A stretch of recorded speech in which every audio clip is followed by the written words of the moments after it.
Second numéro de votre rubrique L'analyse d'Afrique Sport. Dans cette rubrique, comme souligné hier, nous allons parler de différents sujets ayant trait au football. Vous pourrez également donner vos avis sur nos différents thèmes afin de faire vivre le football autant que vous êtes. Dans ce second numéro, nous parlerons de Didier Okocha et de Ronaldinho. Les deux hommes ont fini d'émerveiller le monde du football sur un registre assez particulier, les dribbles. Ils se sont côtoyés au Paris Saint-Germain, mais leur idylle n'a pas duré très longtemps. C'est en Angleterre pour Okocha et en Espagne pour Ronaldinho que les deux hommes auront fini de réciter leur génialissime tour de magie. Nous débuterons par Didier Okocha, le Nigérian, au sourire quasi permanent et au déconcertant style chaloupé, avait surtout la capacité d'inventer des gestes extraordinaires en plein match. Si pour certains, ces excentricités étaient réservées au futsal, Didier à lui, toujours su les adapter à son jeu et surtout en faire une force. Sa rapidité d'exécution a rendu fou les défenseurs les plus expérimentés.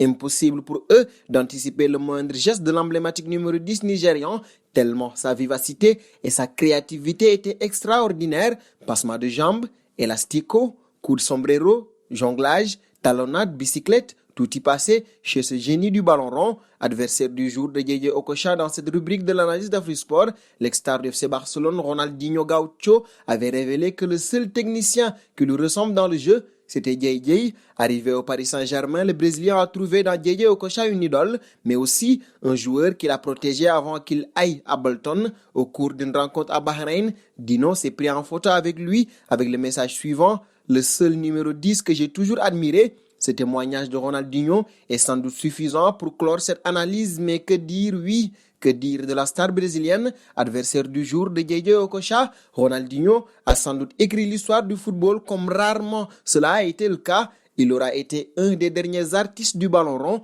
plus intéressé à réussir un beau dribble qu'à soigner ses stats. Il y a bien sûr eu des buts, ses frappes de loin surpuissantes des deux pieds, ses coups francs directs délicatement enroulés, ses bicyclettes qu'il empruntait au dessin animé, mais le Brésilien n'était pas à proprement parler un finisseur.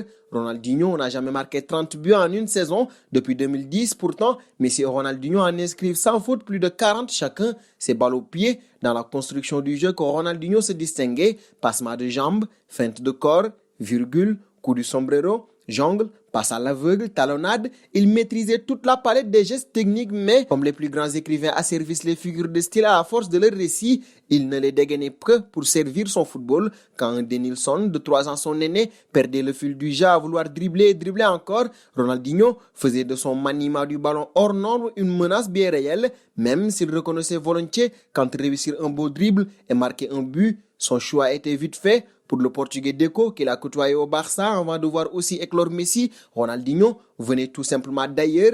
Il avait un don spécial, un talent naturel. Chaque fois que nous lui donnions le ballon, ses actions et ses buts provenaient d'un autre monde. Il était beaucoup plus doué que Léo Messi ou Cristiano Ronaldo. Lorsque nous ne savions pas quoi faire, il créait une occasion pour nous. Des témoignages comme celui-ci, Ronaldinho et Didier Okocha en ont reçu des dizaines, signe d'une reconnaissance énorme auprès de leur père footballeur. Il faut le dire, ces deux hommes sont des génies. Nous arrivons au moment du départage et ce sera à vous, chers amis internautes, de nous dire qui de Ronaldinho ou Didier Okocha est le meilleur techniquement, meilleur dribbleur.